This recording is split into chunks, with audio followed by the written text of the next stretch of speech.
বৃষ্টি পড়ছে। ঢাকার এক পুরনো দোকান। কাউন্টারে বসে আছে আমিন। দিনটা খুব খারাপ গেছে।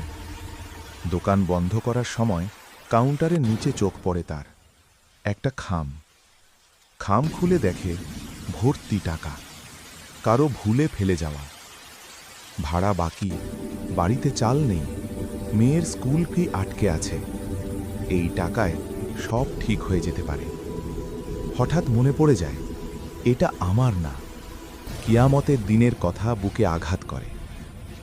আমিন খামটা তুলে রাখে, মনে মনে বলে, আমানত ফিরবেই। পরদিন সকালে এক বৃদ্ধ মানুষ ছুটে আসে, চোখে ভয়, কণ্ঠে কাঁপুনি। আমিন চুপচাপ খামটা এগিয়ে দেয়। বৃদ্ধ কেঁদে ফেলে। সে বলে, তুমি না থাকলে আজ আমি শেষ। সে আমিনকে হালাল কাজের সুযোগ দেয়। আমিন সেজদায় পড়ে, আল্লাহর শুকরিয়া আদায় করে। আমানত রক্ষা করো, আল্লাহ তোমাকে রক্ষা করবেন।